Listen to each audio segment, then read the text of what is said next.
आमच्या मागण्या पूर्ण करा नाहीतर खुर्च्या खाली करा. लासा मॅनेजमेंट हाय हाय, मॅनेजमेंट मुर्दाबाद अशा घोषणा देत आज दुसऱ्या दिवशी देखील लोटे MIDCतील अचानक बंद केलेल्या लासा सुपर जेनेरिक्स कारखाना कंपनीच्या कामगारांनी आज दुसऱ्या दिवशी देखील कंपनीच्या बाहेर आंदोलन छेडले आहे. लोटे औद्योगिक वसाहतीतील लासा सुपर जेनेरिक्स कारखान्याच्या व्यवस्थापनाने कोणतीही पूर्वसूचना न देता अचानक गुरुवार दिनांक 17 रोजी कारखान्याच्या प्रवेशद्वाराला आतून कुलूप लावून कामावर येणाऱ्या कर्मचाऱ्यांना कामावर येण्याचा मज्जाव केला. प्रवेशद्वारावरच कामगारांना आम्ही कारखाना बंद करत आहोत, तरी तुम्ही कामावर येऊ नका असे व्यवस्थापनाकडून सांगण्यात आले. या अचानक उद्भवलेल्या समस्येमुळे कामगारांमध्ये संभ्रमावस्था आणि असंतोष पसरला. त्यामुळे कामगारांनी कंपनीबाहेर ठिय्या मांडून कंपनी व्यवस्थापनाविरोधात घोषणा देत आज दुसऱ्या दिवशीही आंदोलन सुरूच ठेवले आहे.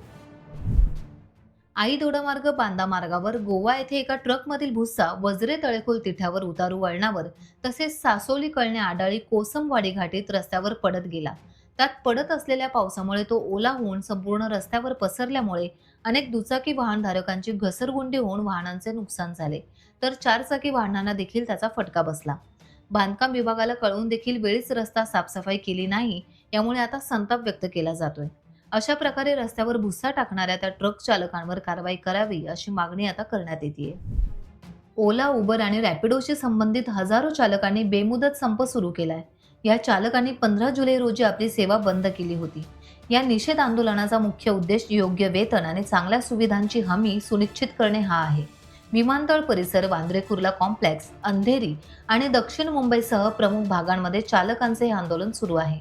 त्यांचा आरोप आहे की ग्रिगेटरच्या कमिशन आणि इंधनाचा खर्च जोडल्यानंतर त्यांची वास्तविक कमाई कधीकधी केवळ 8 ते 12 रुपये प्रति किलोमीटर इतकीच राहते. चालकांचे म्हणणे आहे की ही कमाई विशेषतः वाढत्या इंधन आणि देखभालीच्या खर्चासोबत टिकणारी नाही.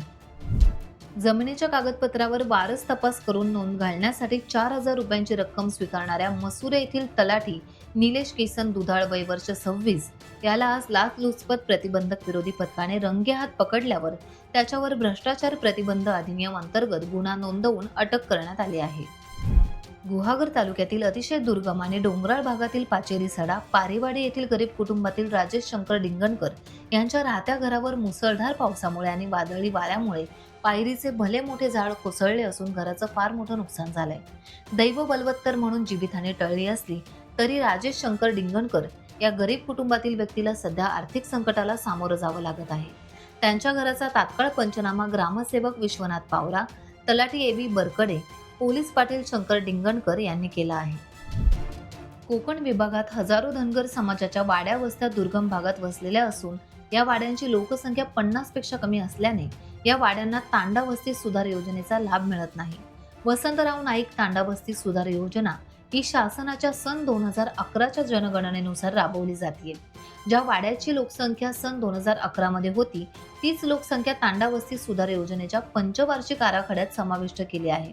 सन 2011 ते 2025 दरम्यानच्या 15 वर्षाच्या कालावधीत अनेक धनगर वाड्यांची लोकसंख्या वाढलेली आहे, परंतु जनगणनेचा सन 2011चा निकष शासन ग्राह्य धरत असल्याने यांचाही फटका धनगर वाड्यांच्या विकासाला बसत आहे. तरी निकष बदलण्याची मागणी रामचंद्र बाबू आखाडे, जिल्हाध्यक्ष महाराणी अहिल्यादेवी समाज प्रबोधन मंच तर्फे करण्यात आली आहे.